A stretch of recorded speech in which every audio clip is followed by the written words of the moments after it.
ketika ada semacam desakan agar KPK segera memperjelas status hukum saya.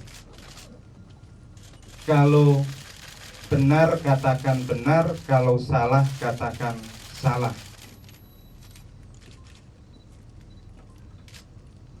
Ketika ada desakan seperti itu, saya baru mulai berpikir jangan-jangan.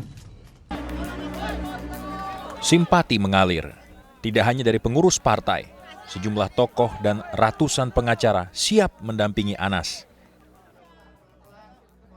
Sedikit, mungkin bisa ratusan juga mungkin akan membela Anas ini mungkin ya.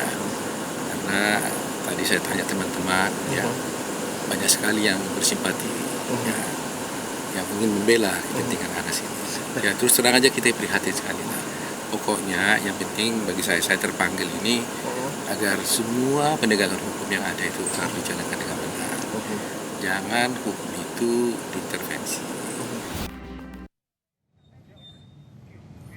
Ya, kita selanjutnya akan kembali bergabung dengan rekan kami yang ada di kediaman Anas yang ada di Durensawit, Jakarta Timur. Kita akan lihat ada kejadian apa saat ini yang sedang berlangsung.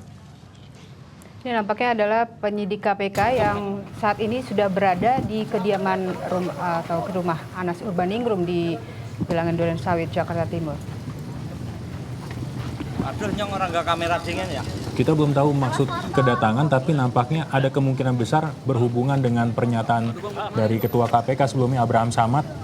Ketika Anas mangkir pada pemanggilan kedua kali ini, ada kemungkinan akan dipanggil secara paksa. Oh ya, kita terima dalam sini aja ya. Boleh.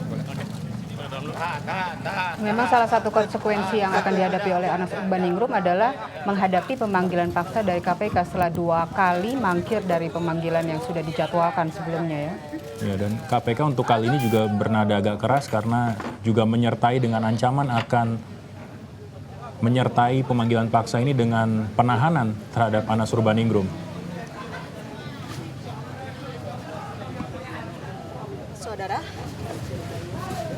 Saudara, itu tadi adalah 2 orang penyidik KPK yang baru saja tiba di kediaman Anas Urbaningrum.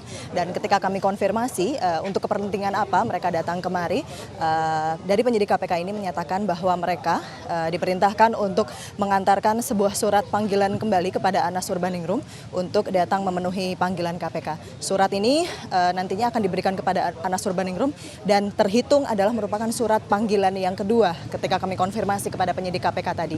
Dan tadi setelah mengetok atau mau masuk ke dalam pintu rumah Anas Urbaningrum yang berada di kediaman satu lagi, akhirnya kedua penyidik KPK ini dipersilahkan masuk melalui dalam rumah ini. Dan nanti kami masih akan menunggu kembali ketika penyidik ini keluar dan meminta pernyataan kembali surat seperti apa yang nantinya akan diberikan kepada Anas Urbaningrum, karena terhitung sudah 2 kali Anas Urbaningrum mangkir dari panggilan KPK setelah pada Juli 2013 lalu mangkir, dan kali ini pada panggilan hari ini kembali mangkir dari panggilan KPK.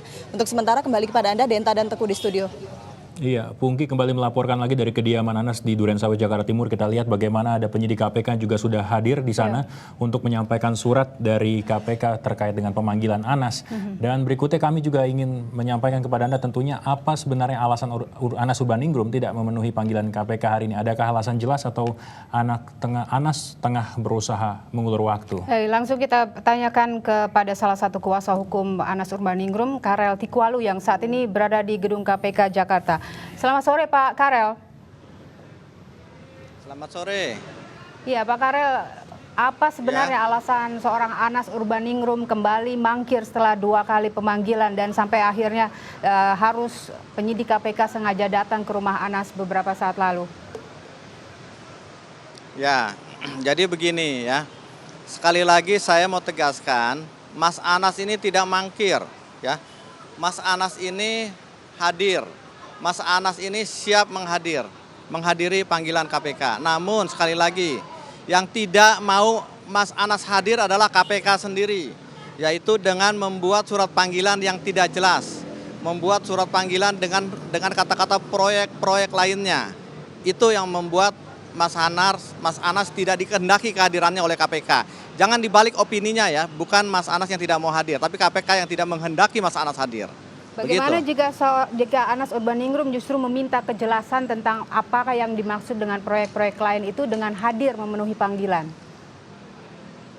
Nah, itu tugasnya kuasa hukum. Ya, kuasa hukum sesuai dengan Undang-Undang Advokat pasal 17 ya, Undang-Undang Nomor 18 tahun 2003 itu jelas mengatakan bahwa kuasa hukum atau advokat itu berhak mendapatkan keterangan bahkan dokumen dan data dari institusi atau instansi terkait ya, terkait dengan pembelaan kepada kliennya. Nah, di sini kuasa hukum harus berperan karena seorang advokat sebagai pengacara dari seorang tersangka itu tidak bisa berlepas tangan atau membiarkan adanya pelanggaran hukum yang dilakukan oleh KPK, dalam hal ini penyidik KPK. Ya, dari penjelasan Anda Jadi sudah kami mengatakan- berharap ya, Pak Karel. pihak KPK menghormati juga Undang-Undang Advokat.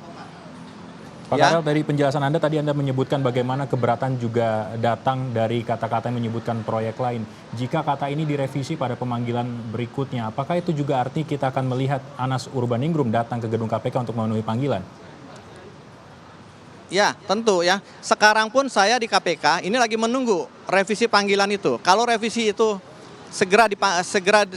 kalau panggilan itu segera direvisi ya, tidak ada kata-kata proyek lainnya atau proyek lainnya itu bisa dijelaskan rinci secara tertulis ya. Jelas klien kami Anas Urbaningrum pasti hadir. Saya menggaranti itu. Termasuk menerima konsekuensi Ya, bila ini ada lanjutan ditahan begitu? Ya, kalau penahanan kita kembalikan kepada KUHAP ya, karena di dalam penahanan itu ada persyaratan objektifnya yang harus diperhatikan oleh KPK. Penahanan tidak bisa dijadikan tradisi di satu lembaga manapun juga. Harus ada kriteria objektifnya. Jadi tidak bisa hanya subjektif talk. Itu yang kami pegang prinsip itu. Ya, Pak Karel, baru saja ada penyidik KPK yang datang ke rumah Anas Urbaningrum. Apakah Anda tahu bahwa penyidik tersebut memberi atau membawa surat revisi dari pemanggilan berikutnya? Oh bagus, kalau memang itu dilakukan oleh penyidik KPK berarti memang penyidik KPK itu mengerti dan mematuhi apa yang tertuang dalam undang-undang. Kami sebagai kuasa hukum hanya mengingatkan bahwa ini ada undang-undang loh yang Anda harus perhatikan. Itu sangat bagus, justru saya masih menunggu di KPK ini dalam menunggu revisi panggilan itu. Pak Karel, dari mulai Anas dinyatakan sebagai tersangka hingga akhirnya sekarang menjalani pemanggilan kedua adalah sudah berjalan hampir 10 bulan. Ya. Kalau memang sprindik itu dinilai sedikit janggal oleh pihak kuasa hukum Anas maupun Anas sendiri, kenapa tidak dilakukan sejak awal tuntutan revisi tersebut dilakukan oleh KPK? Loh, kita sudah lakukan. Ketika ada panggilan ya sekitar bulan Agustus kemarin, itu kami sudah sampaikan bahwa ini ada proyek-proyek lainnya. Kenapa kami minta penjelasan itu? Namun sekali lagi tidak ditanggapi. Ya, dan kami sebagai advokat itu merasa direndahkan profesi kami karena kami juga dilindungi oleh Undang-Undang Advokat. Jadi tolong dengan sangat KPK juga bisa menghormati institusi atau penegak hukum lainnya. Jangan merasa dirinya yang superior sendiri karena diberikan kewenangan oleh undang-undang terus mengabaikan yang lainnya. Terakhir dan singkat saja Pak, Anas saat ini ada di mana Pak? Anas saat ini ada di Jakarta dan siap hadir kalau memang undangannya atau panggilan KPK itu bisa direvisi. Baik, terima kasih Pak Karel Tikwalu sudah bergabung bersama kami sore hari ini. Dan itu tadi kuasa hukum dari Anas Urbaningrum yang menjelaskan bagaimana Anas akhirnya tidak memenuhi panggilan KPK untuk kedua kalinya. Dan sesaat lagi, saudara, kami akan kembali dengan informasi penutupan Terminal Lebak Bulus Jakarta untuk proses pembangunan MRT akhirnya ditunda. Apa sebabnya? Kita akan kembali sesaat lagi.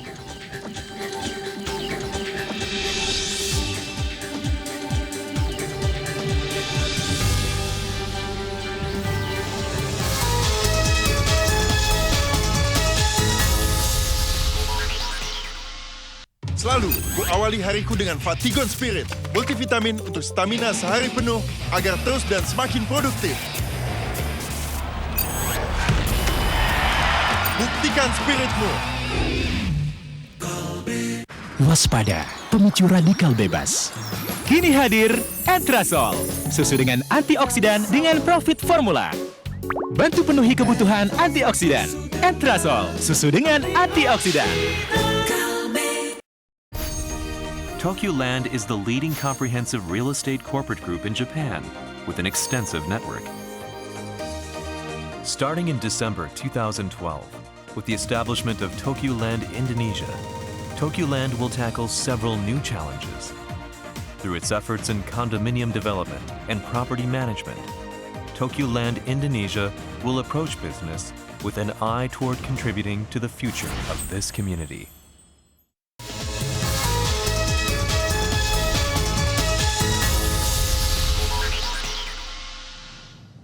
Saudara, hari ini mantan Kepala SKK Migas Rudy Rubiandini menjalani sidang perdana di Pengadilan Tindak Pidana Korupsi Jakarta. Rudy didakwa menerima suap yang diberikan dalam sejumlah mata uang. Seusai sidang, Rudy tak kuasa menahan air mata saat memberikan keterangan kepada wartawan. Yang mulia. Sidang dakwaan terhadap Rudy Rubiandini dimulai pukul 10 pagi di Pengadilan Tipikor Jakarta. Dalam persidangan, Rudy didakwa menerima uang senilai 10,4 miliar rupiah dalam bentuk dolar Amerika Serikat dan dolar Singapura. Seusai sidang, Rudy langsung disambut oleh puluhan wartawan yang telah menunggunya. Ketika dimintai keterangan oleh sejumlah wartawan, tak disangka-sangka, Rudy naik ke atas kursi di luar ruang sidang. Dalam keterangannya pada wartawan, Rudy tak kuasa menahan air mata. Rudy membantah telah menerima suap, namun ia mengaku benar telah menerima gratifikasi. Tapi menurutnya, gratifikasi ini ia berikan pada pihak lain. Dan Rudy mengaku tidak menerima Rp1 pun uang gratifikasi. Dalam sidang, jaksa KPK juga memaparkan pencucian uang yang dilakukan Rudy sejak 11 Januari 2013 hingga 13 Agustus 2013 bersama-sama dengan Deviardi, pelatih golfnya. Sebelumnya mantan Kepala SKK Migas ini tertangkap tangan menerima suap dari PT Kernel Oil melalui orang terdekatnya pada 14 Agustus 2013. Simon Gunawan, manajer operasional PT Kernel Oil Indonesia, telah divonis pidana 3 tahun penjara terkait suap lelang kondensat minyak mentah di SKK Migas. Tim Liputan Kompas TV. Dan masih dari Pengadilan Tipikor Jakarta, hari ini mantan Menteri Pemuda dan Olahraga Andi Malarangeng bersaksi terkait proyek pembangunan Pusat Pendidikan dan Pelatihan Sekolah Olahraga Nasional Hambalang dengan terdakwa Deddy Kusdinar. Dan untuk mengetahui bagaimana jalannya sidang, sudah ada rekan kami Riga Daniswara yang akan menyampaikan laporan langsungnya. Riga, selamat petang, silakan dengan laporan Anda. Ya, Teguh, sejak sore tadi sebenarnya sidang yang mendakwakan terdakwa Deddy Kusdinar sebagai pejabat pembuat komitmen dalam kasus dugaan suap atau korupsi Hambalang sudah selesai dan kemudian dilanjutkan oleh sidang dalam kasus lainnya. Namun bisa kami ringkas bagaimana perjalanan sidang tadi selama siang hingga sore tadi, di mana ada mantan Menteri Pemuda dan Olahraga Andi Malarangeng bersaksi atas terdakwa Deddy Kusdinar. Dalam keterangannya dalam sidang saksi kali ini menyebut bahwa Andi Malarangeng tidak mengetahui apa-apa tentang proyek Hambalang karena dirinya mengaku proyek ini sudah berjalan atau sudah dirapatkan dan dirumuskan sebelum dia menjabat sebagai Menteri Pemuda dan Olahraga. Namun dirinya tidak secara terang-menerang untuk menyebut bahwa kepemimpinan sebelumnya atau di mana saat itu yang menjabat ada Alisha Daud yang merupakan pembuat kebijakan atau yang bertanggung jawab dalam proses ini. Dirinya hanya menyebut ada seseorang yang yakni bernama Wafid Muharram yang merupakan sekretaris Menteri Pemuda dan Olahraga Sesmenpora yang diduga kuat oleh Andi Malarangeng mengetahui karena dirinya sendiri menegaskan seluruh proses penandatanganan semuanya berasal dari rekomendasi Wafid Muharram yang selaku Sesmenpora. Mengapa Andi Malarangeng selaku Menteri Pemuda dan Olahraga begitu percaya dengan Wafid Muharram? Andi Malarangeng dalam kesaksiannya menegaskan bahwa seluruh proses ini memang sudah dialami sebelumnya dalam periode kepemimpinan sebelumnya, di mana Wafid Muharram saat itu juga masih menjabat sebagai sekretaris Menpora, sehingga dalam periode yang baru atau di mana saat Andi baru menjabat sebagai Menteri Pemuda dan Olahraga, dirinya mengaku tidak mengetahui apa-apa termasuk aliran dana yang lebih dari 50 miliar yang seharusnya itu harus dicek dan di-recheck dulu oleh seorang menteri jika dana itu melebihi 50 miliar. Ada total hingga 2,5 triliun dari total anggaran diajukan ke DPR 120 miliar yang kemudian inilah yang menjadi kasus. Dalam kasus Hambalang ini juga tidak hanya Andi Malarangeng saja yang bersaksi, namun juga ada 4 orang merupakan pejabat dari PT DKR juga bersaksi dalam sidang kali ini atas terdakwa Deddy Kusdinar. Hingga saat ini memang sidang masih berkutat pada pemeriksaan keterangan saksi-saksi. Kita tunggu minggu depan atau beberapa pekan selanjutnya apa yang akan disampaikan dalam sidang ini jika memang Andi Malarangeng akan duduk di kursi pesakitan sebagai terdakwa. Demikian dapat kami laporkan seputar kasus Hambalang yang disidangkan pada hari ini. Kembali ke studio. Riga Daniswara melaporkan langsung dari Tipikor, Jakarta. Saudara, penutupan terminal bus antar kota antara provinsi di Lebak Bulus akhirnya ditunda. Pemerintah Provinsi DKI Jakarta dalam waktu dekat akan meninjau dampak penutupan terminal dan meminimalkan kerugian. Meski ditunda, hari ini terminal Lebak Bulus tampak sepi dari penumpang. Dan berikut laporan dari tim liputan kami. Terminal Lebak Bulus setelah penangguhan untuk penutupan masih berjalan seperti biasa.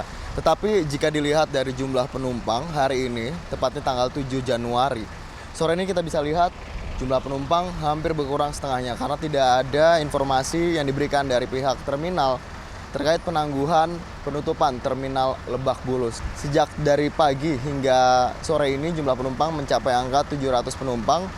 Normalnya setiap harinya bisa mencapai angka 1.000 hingga 1.200 penumpang dari 200 bus yang ada di terminal Lebak Bulus ini. Penangguhan ini juga sudah dilakukan sejak tadi malam ketika Gubernur DKI Jakarta Joko Widodo melakukan diskusi bersama dengan perwakilan dari beberapa perusahaan otobus yang ada di Lebak Bulus ini dan kemudian menghasilkan beberapa kesepakatan. Salah satunya adalah dengan adanya penangguhan penutupan terminal Lebak Bulus. Yang kedua adalah dengan meninjau kembali dampak jika terminal ini ditutup. Namun untuk penutupan terminal ini kita masih menunggu instruksi lanjutan dari Gubernur DKI Jakarta Joko Widodo. Dan berikut adalah pernyataan dari Gubernur DKI Jakarta. Kerjasama antar provinsi, baik dengan Jawa Barat, baik dengan Banten, itu payungnya mesti pemerintah pusat. Yang mau itu pemerintah pusat, bukan kita ngomong-ngomong sendiri kayak gitu kan. Sambil menunggu penutupan dari terminal Lebak Bulus ini, beberapa solusi juga pada akhirnya kemudian muncul dari beberapa pihak yang ada di terminal ini, mulai dari asosiasi supir dan juga para warga yang kerja di terminal Lebak Bulus. Mulai dari pemindahan terminal sementara ke terminal Pondok Cabe yang jaraknya juga cukup dekat dari terminal Lebak Bulus ini dan dibutuhkan koordinasi lagi dengan pemerintah Provinsi Banten dengan juga menghadirkan pemerintah Provinsi DKI Jakarta dan juga beberapa alternatif lainnya dengan menggandeng perusahaan otobus yang terdekat dari terminal Lebak Bulus ini untuk juga menyediakan tempat sebagai terminal bayangan. Dari terminal Lebak Bulus, Jakarta, Silvano Hajat, Albert Ade, Kompas TV. Dan meski penutupan terminal Lebak Bulus ditunda, terminal-terminal lain ternyata maksudnya yang diproyeksikan akan menjadi terminal penampung ternyata sudah bersiap menerima limpahan bus dari terminal Lebak Bulus. Terminal Kampung Rambutan seluas 4.000 meter persegi ini diproyeksikan akan menampung sekitar 100 bus limpahan dari terminal Lebak Bulus bila nantinya ditutup untuk pembangunan proyek Mass Rapid Transit. Sebanyak 40 jalur telah disiapkan untuk menampung trayek bus dari Lebak Bulus. Untuk menampung bus-bus yang dari Lebak Bulus, yaitu kita siapkan emblasmen yang baru ini dengan 40 jalur kita siapkan untuk menampung trayek dari Jawa Barat, Jawa Tengah maupun sebagian Jawa Timur. Di Terminal Kampung Rambutan, saat ini setiap hari ada sekitar 400 bus yang hilir mudik. Selain kapasitas terminal yang diperluas, pihak Kampung Rambutan juga berharap persiapan ini juga diikuti dengan pembangunan akses jalan untuk menghapus terminal bayangan. Sementara itu, pengamat transportasi Soeharto menilai penutupan dan pemindahan fasilitas transportasi sebagai sesuatu yang wajar demi pembangunan transportasi yang lebih besar. Tentu saja memang yang tidak mudah adalah eksekusinya.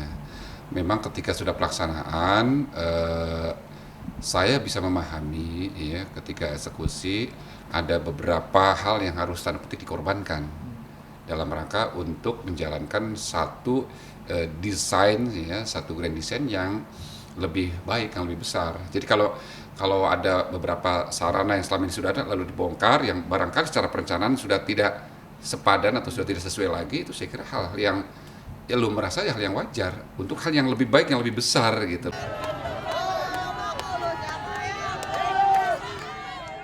Sebelumnya, pembangunan depo dan stasiun layang Mass Rapid Transit di Lebak Bulus berdampak pada ditutupnya terminal antar kota antar provinsi di Lebak Bulus, Jakarta Selatan. Semua bus akan dialihkan ke beberapa terminal lain yang berada di Jakarta, seperti Terminal Kampung Rambutan, Pulau Gadung, dan Kalideres. Namun penutupan ini kini ditunda hingga waktu yang tidak ditentukan. Tim Liputan Kompas TV, Jakarta. Saudara, jangan beranjak dulu, ada informasi mengenai Megawati Soekarno Putri yang bicara soal tokoh-tokoh potensial PDI Perjuangan untuk pemilu 2014. Kami akan segera kembali dengan wawancara khusus dengan Ketua Umum PDI Perjuangan.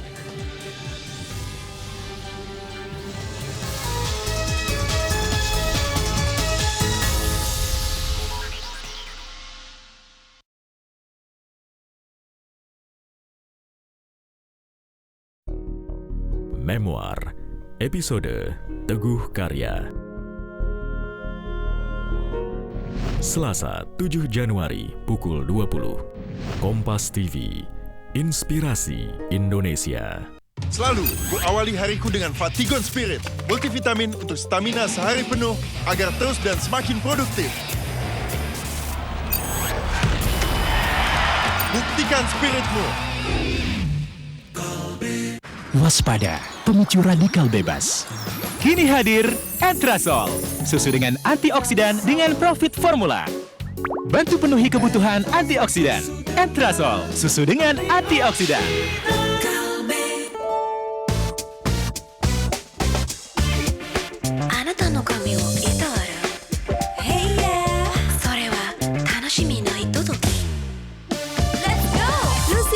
Hair Vitamin dengan Triple Beauty Vitamin mengembalikan kilau rambutmu dalam satu tahap.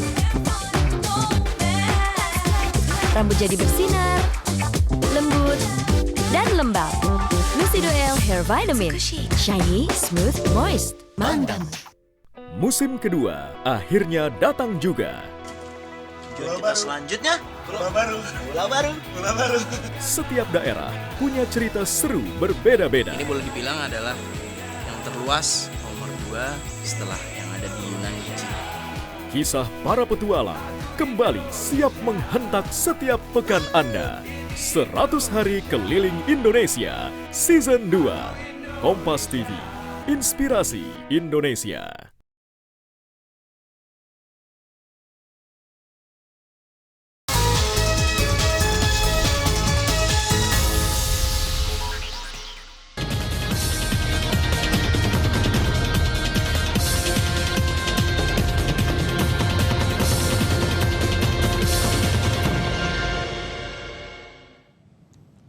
Munculnya pemimpin-pemimpin PDI Perjuangan yang populer di masyarakat seperti Joko Widodo, Ganjar Pranowo hingga Tri Risma hari ini membuktikan keberhasilan regenerasi kepemimpinan di partai ini. Lalu bagaimana persiapan PDI Perjuangan dalam memunculkan pemimpin baru pada pemilu tahun ini? Berikut wawancara khusus Ketua Umum PDI Perjuangan Megawati Soekarno Putri dengan Harian Umum Kompas dan tentunya dengan Kompas TV. Saudara, Indonesia tahun ini memasuki tahun politik 2014. Beberapa bulan lagi kita akan menyelenggarakan pesta demokrasi terbesar yang dihadapi Indonesia pada tahun 2014. Para peserta politik mulai menyiapkan diri mereka untuk merebut kursi nomor 1 di tampuk kepemimpinan negeri Indonesia ini. Lalu sebenarnya apa yang dipersiapkan oleh para peserta politik ini?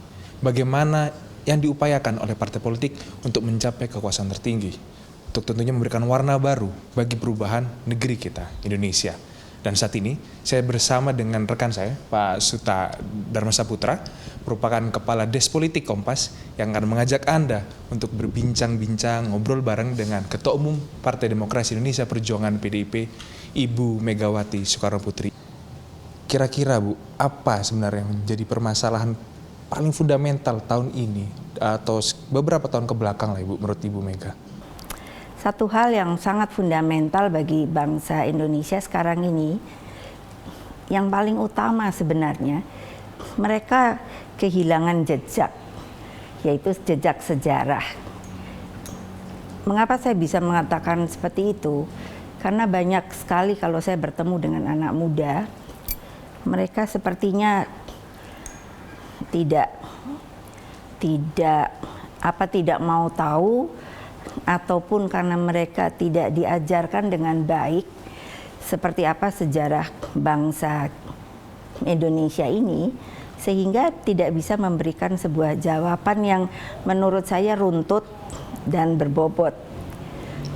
Jadi bagi saya itu merupakan suatu kekhawatiran yang amat sangat, karena bagaimanapun juga suatu bangsa seharusnya dia akan tahu jati dirinya itu karena akar sejarahnya.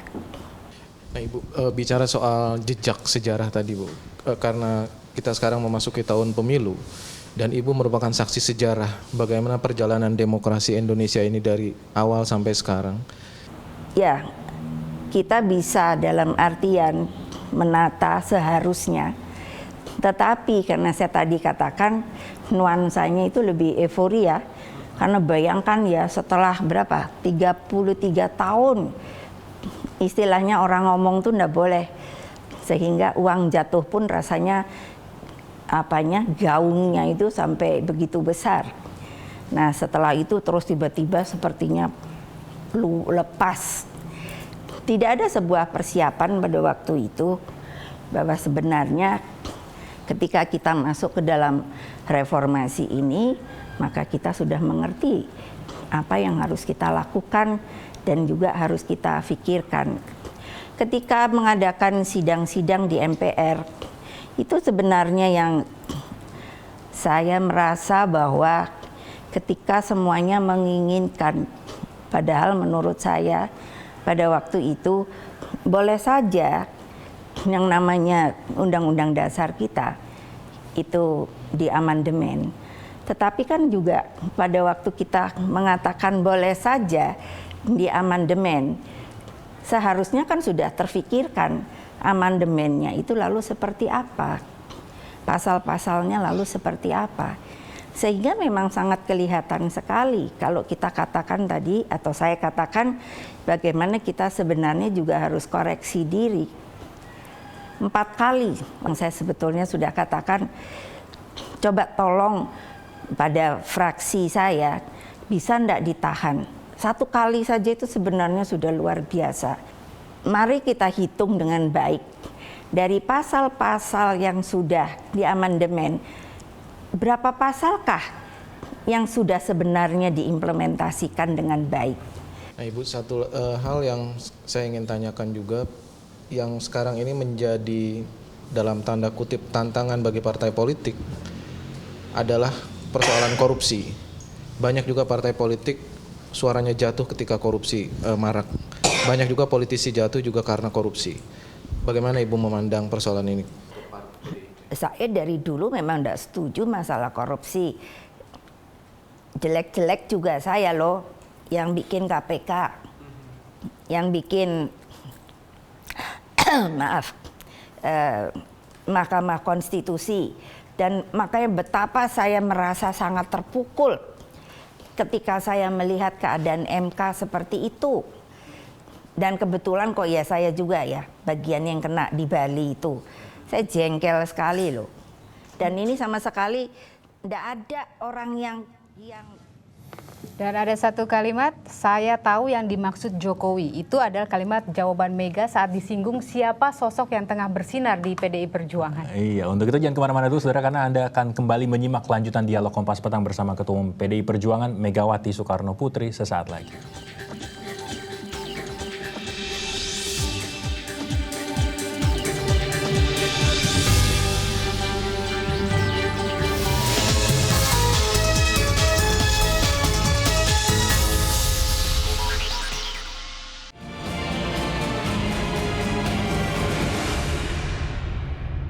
Nutrif Benecol bantu turunkan kolesterol. Plan stanol esternya membantu turunkan kolesterol. 2 kali sehari setelah makan, Nutrif Benecol. Cara enak turunkan kolesterol. Makan terburu-buru, keanginan, makan dan minum bergas, bikin kembung dan begah. Gazero, cepat atasi kembung dan begah. Gazero, gas di perut langsung zero. Dari Proma, ahlinya lambung. Aduh, kulitku. Minum Mastin. Ingat, yang bertanda ini loh. Mastin telah teruji sebagai obat herbal terstandar, baik untuk kesehatan tubuh dan kulit.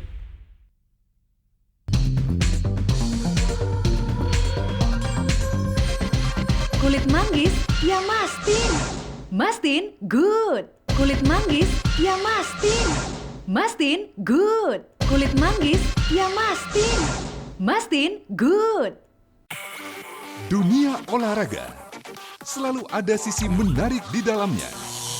Halo Sport Lovers, Deja Brianti, saya Fenilia. Tanpa basa-basi kita simak 3 berita utama hari ini. Olahraga artinya bukan cuma kompetisi, tapi tekad dan niat. Kompas Sport setiap hari pukul 6.30 dan 18 di Kompas TV.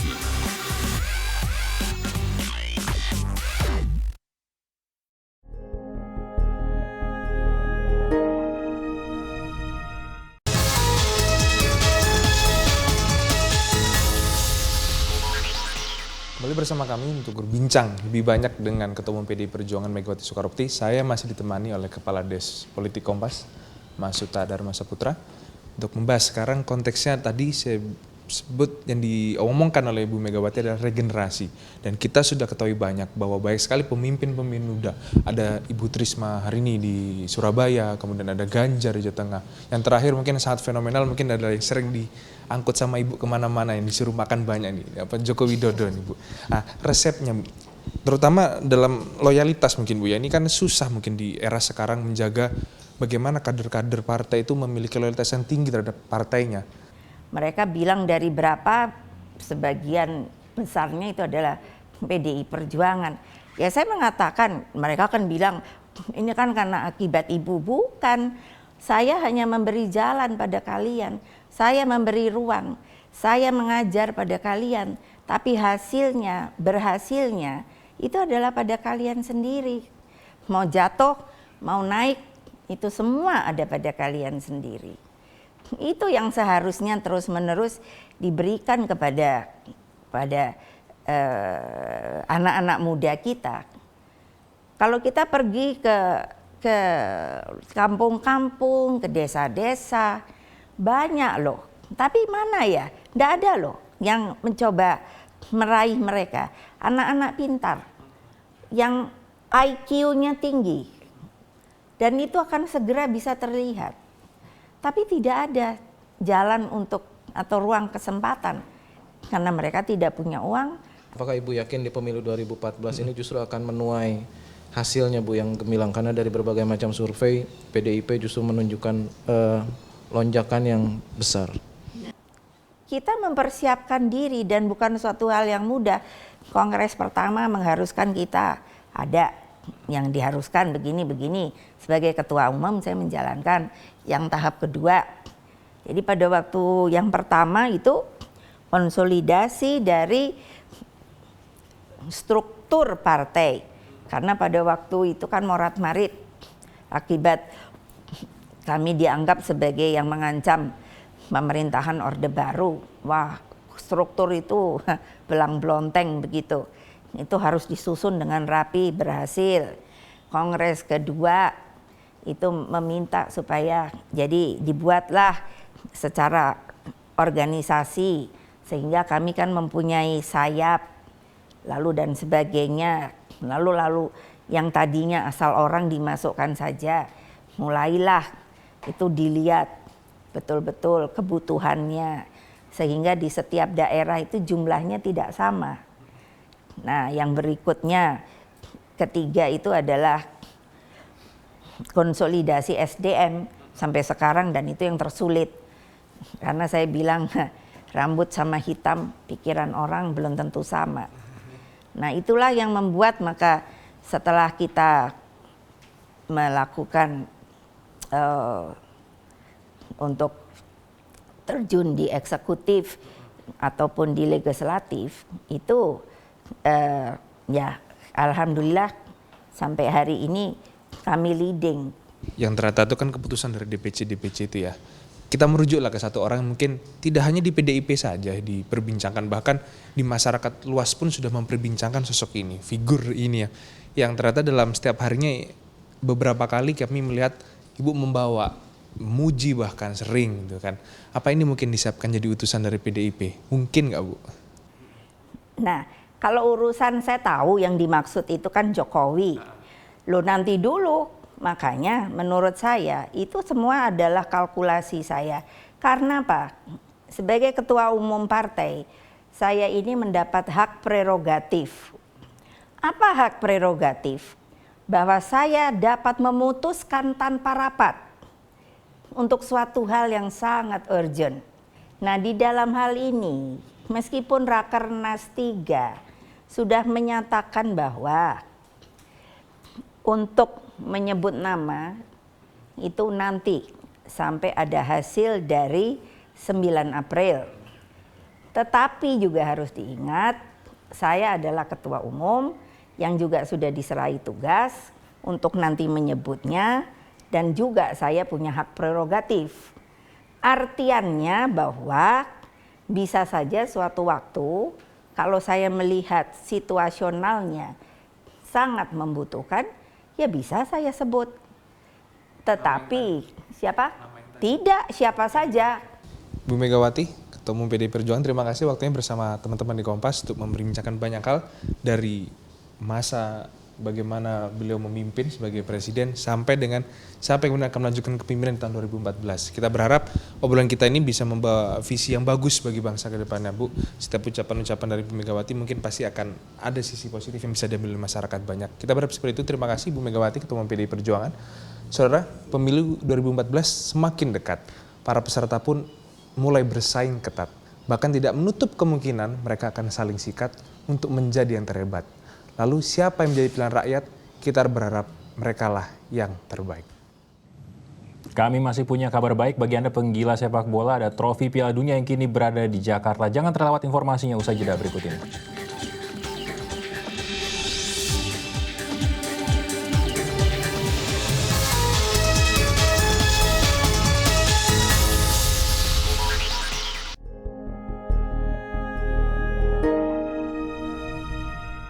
Selalu kuawali hariku dengan Fatigon Spirit, multivitamin untuk stamina sehari penuh agar terus dan semakin produktif. Buktikan spiritmu. Waspada, pemicu radikal bebas.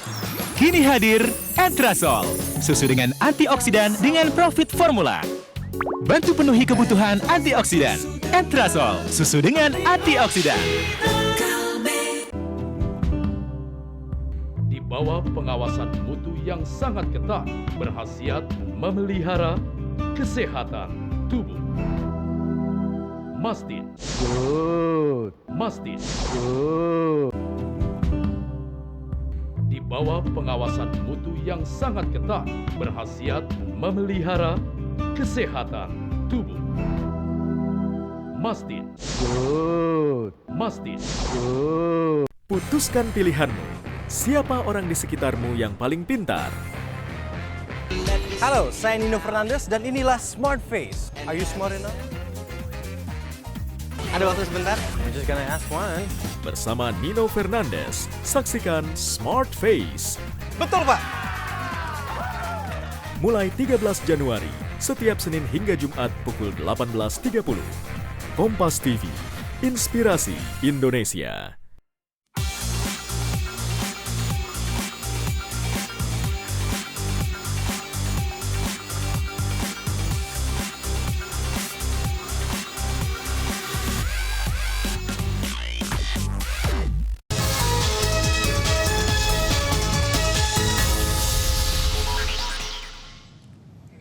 Saudara, ada yang berbeda di Istana Kepresidenan hari ini. Presiden Susilo Bambang Yudhoyono bukan sedang menjamu petinggi negara tetangga, melainkan mendapat kunjungan istimewa berupa trofi Piala Dunia.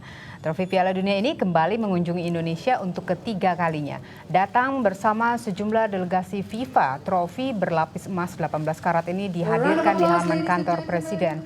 Bahkan, Presiden diberikan kesempatan mengangkat trofi ajang sepak bola antar negara yang paling populer ini. Kehadiran trofi spesial di Istana Negara ini didampingi mantan pemain nasional Trinidad dan Tobago, Dwight Yorke, yang menjadi duta tur trofi Piala Dunia. Anda pun bisa melihat secara langsung trofi Piala Dunia karena esok hari akan dipamerkan di Gedung Jakarta Convention Center, Senayan, Jakarta. World Cup Trophy Tour gives many Indonesians the chance to experience the World Cup magic. This hopefully will encourage many Indonesians to build a stronger national team, so that one day our national team may compete in the World Cup final rounds. With the World Cup trophy being here, how well it has been received, and with the capture of the imagination of the people and of the global sports of football, and what is about to unfold in Brazil in a few months' time, I'm sure that the World Cup will bring so much joy to the people of Indonesia. Trofi Piala Dunia sudah mampir ke Jakarta, kita nantikan prestasi tim nasional Indonesia nanti di perhelatan yang akan datang di Piala Dunia. Kami akhiri dulu Kompas Petang sampai di sini. Saya Teguh Parvinanda. Saya Deta Bira Kusuma. Terima kasih atas perhatian Anda. Sampai jumpa.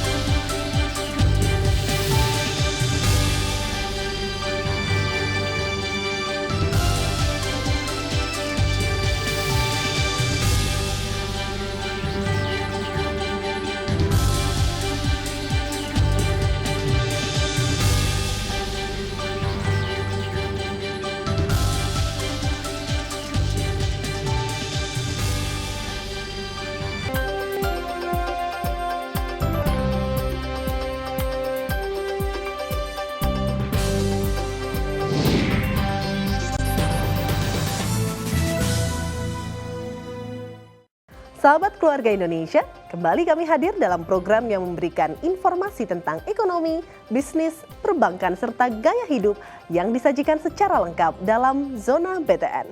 Pemirsa, rumah adalah kebutuhan utama anggota masyarakat. Hal ini tentunya menjadi perhatian pula oleh sebuah lembaga perbankan untuk lebih melengkapi fasilitas KPR yang dimiliki demi memberikan pelayanan yang prima kepada anggota masyarakat. Apa saja keistimewaan layanan yang dimaksud? Informasi berikut ini tentunya sangat bermanfaat untuk Anda. Kita simak bersama liputannya. Di era modern saat ini, kepraktisan menjadi sebuah hal penting. Tingginya mobilitas seseorang membuat hampir semua pekerja kantoran biasanya memiliki smartphone untuk mendukung aktivitasnya. Kesempatan inilah yang dilirik oleh Bank Tabungan Negara.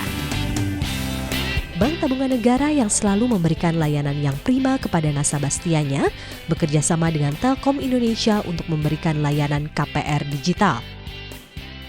KPR BTN digital yang dimaksud adalah para nasabah yang hendak mengajukan KPR akan mendapatkan rumah yang sudah dilengkapi oleh layanan digital oleh pihak Telkom Indonesia. Di antaranya mencakup layanan telepon, paket internet kecepatan tinggi, UCTV, home monitoring, serta home automation. Semua layanan ini tentunya sangat menguntungkan calon konsumen karena mendapatkan layanan yang lengkap. Dengan fasilitas ini misalnya, pemilik rumah dapat mengawasi rumahnya saat sedang beraktivitas di luar rumah. Contoh lainnya, dengan KPR BTN Digital, para calon konsumen dapat mengatur pula on-off lampu di dalam rumah Anda dengan menggunakan smartphone. Canggih ya?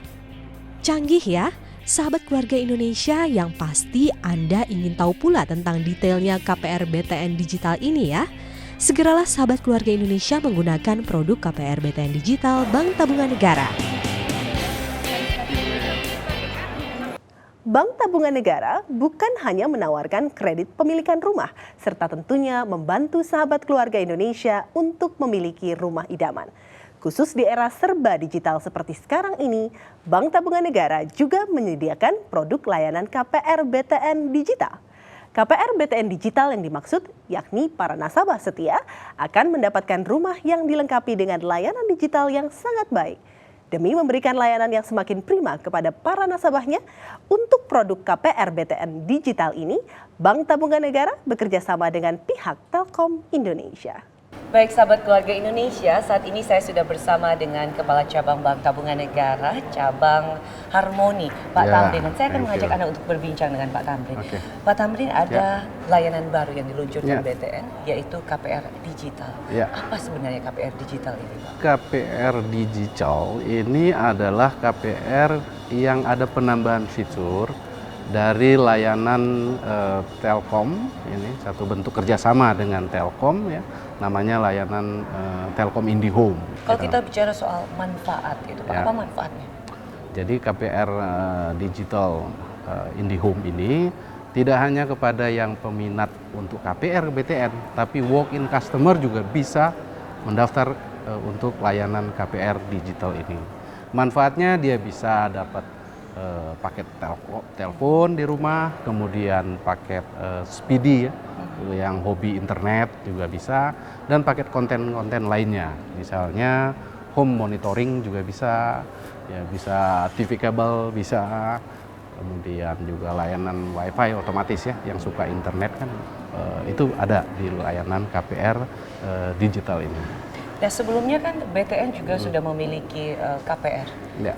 Apa yang membedakan antara KPR Digital dengan layanan KPR lain yang ada di BTN, Pak? Oh, kalau layanan KPR Digital tadi, dia ada tambahan-tambahan paket yang hasil kerjasama dengan Telkom dengan harga yang spesial ya. Jadi ada diskon dari Telkom. Terjangkau? Oh, sangat terjangkau, 80.000 kok yang standar. Wujudkanlah keinginan sahabat keluarga Indonesia untuk memiliki rumah idaman yang dilengkapi pula dengan layanan digital di rumah Anda. Segera manfaatkan produk KPR BTN Digital. Demikianlah informasi Zona BTN kali ini. Semoga bermanfaat untuk Anda. Bank Tabungan Negara, sahabat keluarga Indonesia. Saya Isyana Bagusoka, sampai jumpa. Acara ini dipersembahkan oleh Bank Tabungan Negara, sahabat keluarga Indonesia. What a difference a day made. There's a rainbow before. Selamat ulang tahun, Bu. What a difference a day made. And the difference is you.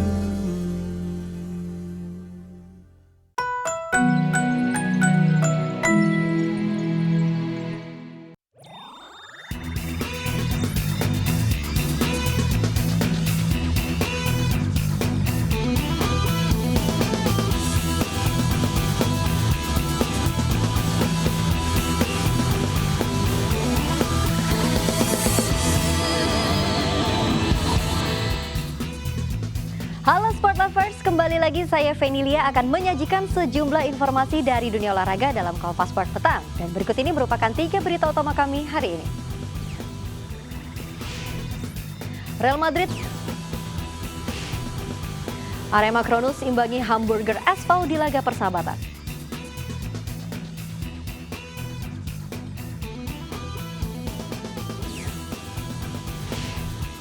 Juara bertahan Sydney International terhenti langkahnya di babak pertama.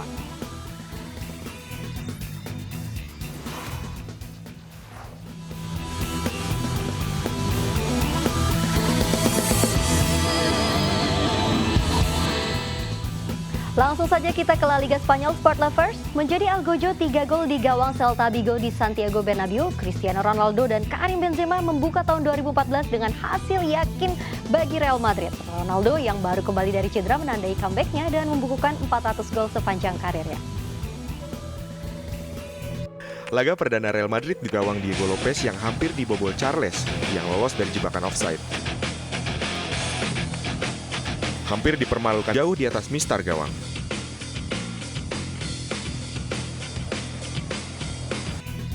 Masih dari pentas La Liga Spanyol, Villarreal mempermalukan tuan rumah Rayo Vallecano dengan skor 5-2. Penyerang Nigeria Ike Chukwueze mencetak hat-trick untuk Villarreal dalam laga kali ini. Ike Chukwueze menerima umpan silang Jeremy Verbet. Uche yang terlepas dari jebakan offside membelokkan arah bola ke dalam gawang. 2 menit kemudian gol kedua Yellow Submarine tercipta lewat sontekan Verbet. Kali ini Verbet yang dimanjakan umpan silang Moises. 4 menit menjelang turun minum, Perbet kembali menorehkan namanya di papan skor. Lagi-lagi Aquino dari lapangan tengah dilanjutkan dengan umpan tarik kepada Uche untuk menjebol gawang Vallecano. 6 menit berselang, Uche benar-benar menjadi petaka bagi Vallecano setelah mencetak hat-trick ke gawang tuan rumah. Berawal dari tendangan babak ke-91 melalui tendangan penalti. Namun hingga laga usai tak ada lagi gol tambahan. Skor akhir Rayo Vallecano 2 dan Villarreal 5. Beralih ke Liga Italia Serie A, Inter Milan kembali menelan kekalahan. Bertanding melawan tuan rumah Lazio, Inter menyerah 0-1. Sementara Parma sukses mempermalukan Torino di Stadion Ennio Tardini dengan skor meyakinkan 3-1. Setelah meneguk Milan 1-0 pekan lalu, Inter Milan kembali tampil tidak konsisten.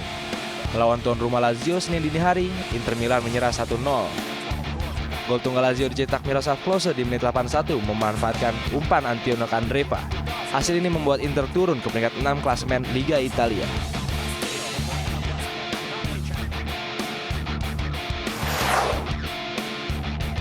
Publik tuan rumah sempat dibuat terdiam pada menit 21. Ciro Immobile membawa Torino unggul 1-0 lewat golnya memanfaatkan umpan silang mendatar Matteo Darmian. Tuan rumah langsung menyambut gol tersebut dengan meningkatkan tempo serangan. Hasilnya menit 34, umpan Cassani sukses diteruskan oleh Marco Marchioni dan membawa kedudukan menjadi imbang 1-1. Menjelang akhir pertandingan, Alessandro Lucarelli berhasil membawa Parma berbalik unggul 2-1, memanfaatkan sepak pojok hasil Nicola Sansone. Skor 2-1 bertahan hingga jeda. Menit 70, Amauri sukses mencetak gol pamungkas untuk Parma setelah berhasil melewati hadangan pemain belakang Torino. Skor 3-1 untuk kemenangan tim tuan rumah bertahan hingga pertandingan usai. Sementara Napoli bermain sangat apik di hadapan penggemarnya ketika menghadapi Sampdoria. Kontras dengan Udinese yang tampil sangat buruk di hadapan pendukungnya sehingga kalah 1-3 dari Hellas Verona. Bertanding di Stadion San Paolo, Napoli bermain dengan sangat gemilang. Di menit-menit awal, anak-anak asuhan Rafael Benitez sudah tampil dengan pola serangan yang rapi. Namun sayang, hingga turun minum skor masih bertahan 0-0. Babak kedua, umpan crossing dari Higuain berhasil dimanfaatkan Dries Mertens yang menyontek keras bola ke gawang Sampdoria tanpa bisa ditahan oleh kiper Da Costa.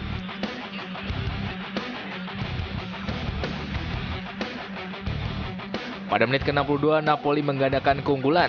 Tendangan bebas yang dilakukan Dries Mertens berhasil mengkoyak gawang Sampdoria. Hingga peluit panjang berbunyi, skor bertahan 2-0 untuk kemenangan Napoli.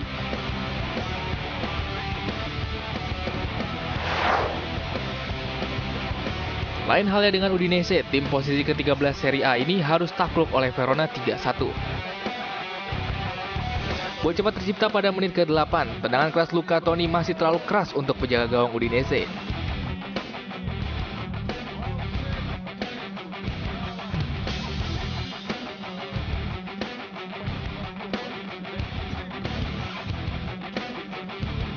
Keunggulan tim tamu semakin bertambah pada menit ke-39. Luca Toni berhasil menyerahkan bola ke gawang tim tamu setelah sukses memanfaatkan assist dari Romulo.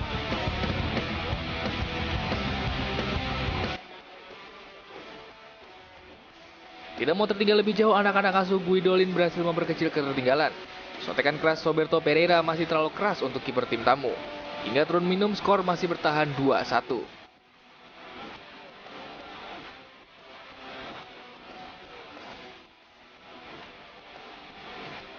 Babak kedua, tim tamu semakin tampil dengan pola serangan yang dominan.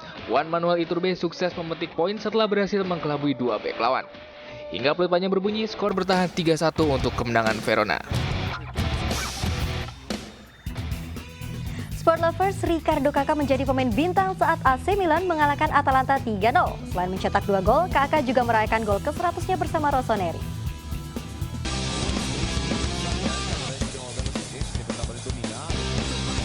Kemenangan 3-0 atas Atalanta membawa Milan. Pastinya kami masih akan kembali dengan informasi lainnya termasuk dari kemenangan kelima beruntun Minnesota Timberwolves dalam lanjutan Liga Basket NBA. Informasinya selengkapnya seusai jeda berikut ini.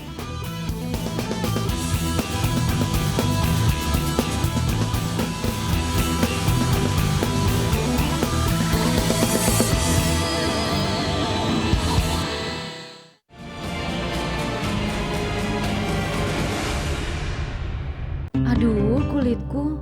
Minum Mastin. Ingat, yang bertanda ini loh.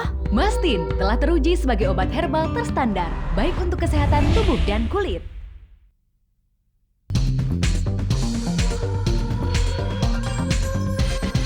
Kulit manggis, ya Mastin.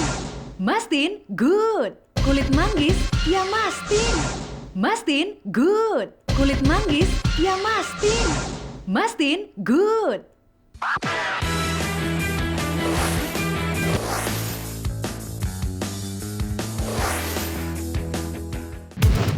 Ada apa sih di setiap hari Senin sampai Jumat jam 6:30 malam? Ada suka-suka. Ada apa sih di suka-suka? Ada yang unik dong dan video-video yang seru. Juga ada IPS. Dan ada TTS, tebak-tebakan segar.